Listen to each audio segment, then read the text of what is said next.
Welcome to today's Explainer. Okay, let's just dive straight into the fascinating psychology behind a massive, yet entirely silent shift that's happening right now in our digital world. We're going to explore exactly why people are quietly reclaiming their mental energy from all the constant digital noise and the deep psychological evolution that's actually driving this change. Have you ever wondered why some people just vanish from social networks without a dramatic goodbye and then suddenly they seem sharper, calmer, and way more present? Well, it's not just a phase. Psychology tells us these people aren't running away from the world, they're finally waking up from it. To understand why this happens, we really have to look at how different minds process reality. So, Section 1, the reactive mind. Let's get right into it. To figure out this silent exit from the digital sphere, we first need to look at our baseline, starting with, cognitive laziness. Notice how minds that require low cognitive effort tend to see the world in absolute extremes. Things are either 100% right or they are 100% wrong. Psychologists actually call this cognitive rigidity. It's basically an inability to think flexibly. When a mind really struggles to handle complexity or multiple perspectives, it just defaults to black and white thinking, mainly because nuance simply takes way too much mental energy. Building on that, psychology identifies something called the external locus of control. Reactive minds are constantly blaming external factors. They truly believe life happens to them, not because of them. And why is that?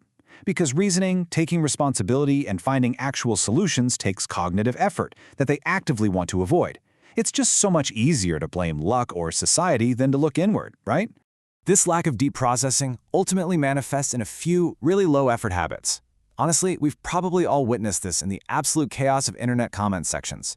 Individuals operating in this state suffer from the Dunning-Kruger effect, meaning they completely overestimate their skills without actually understanding the topic at all. Plus, they actively avoid curiosity because learning new things feels like a literal threat to their ego. They have pretty poor emotional control, reacting impulsively, and, perhaps most tellingly, they completely confuse disagreement with disrespect. Because debating actually requires reasoning, they just take things personally instead. Now, this baseline mental state stands in really stark contrast to how a gifted mind operates. While a reactive mind is stuck functioning in rigid black and white, a more evolved, gifted mind utilizes multi-dimensional thinking.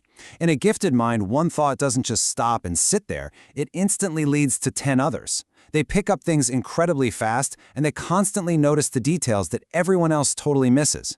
Which brings us to Section 2, inside the gifted mind. What's really fascinating about this transition is how processing the world deeply changes absolutely everything about a person's cognitive bandwidth. If you happen to have a gifted mind, your brain is just wired differently. It's always running, obsessed with finding meaning, and constantly craving depth. And hey, that is an incredible gift, but it definitely comes with a heavy cost. It is intensely exhausting. These individuals feel absolutely everything on a deeper level: happiness, sadness, anger.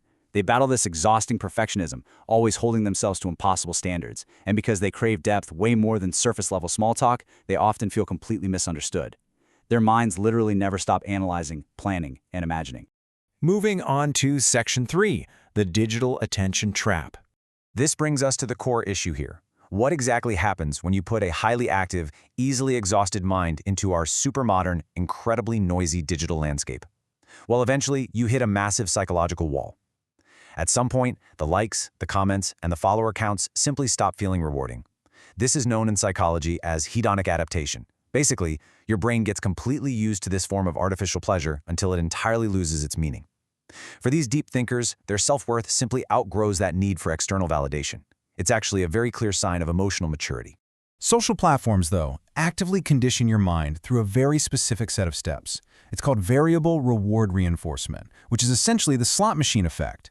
The platforms feed you these constant random bursts of dopamine just to keep you scrolling, always hoping for that next hit.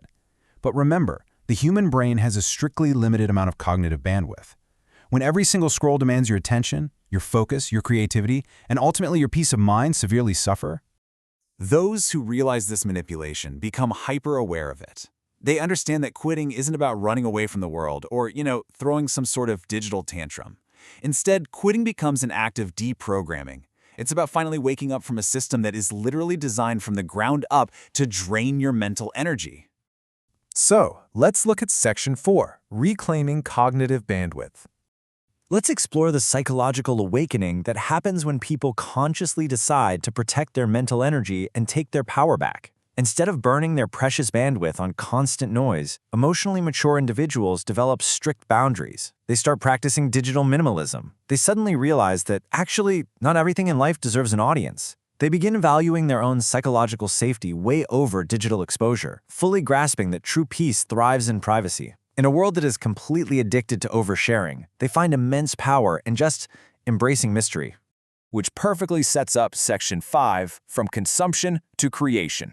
This really brings us to the ultimate evolution of the digital exit. What does the brain actually do when it finally has room to breathe? Well, it starts creating. Psychology calls this the incubation effect. It's when your absolute best, most creative ideas surface only after you disconnect from constant stimulation. You've almost certainly experienced this yourself, getting a brilliant idea in the shower, or maybe on a quiet walk when your phone isn't constantly buzzing in your pocket. By disconnecting from the digital noise, your brain finally shifts from passively absorbing the world to actively shaping it. This triggers a total paradigm shift. In the old state, the focus is strictly on external validation. The brain's main action is just absorbing the world, resulting in constant noise and, quite frankly, total exhaustion. But as you evolve, that focus completely shifts over to psychological safety. The action becomes shaping the world. Exiting the digital noise allows you to trade constant consumption for deep creation, resulting in the incubation effect and genuine peace. A really key marker of this evolved state is psychological detachment, and I want to be super clear here. This is detachment without resentment. Quitting isn't done out of anger or bitterness toward the platforms or other people, not at all. It is an advanced sign of emotional intelligence and pure quiet awareness.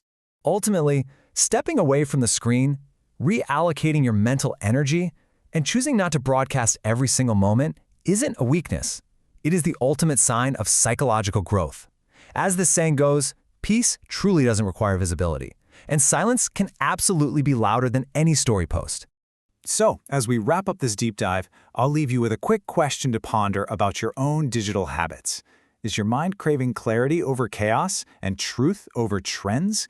Take a moment to think about where your cognitive bandwidth is going today. Thank you so much for joining me for this explainer, and I'll catch you next time.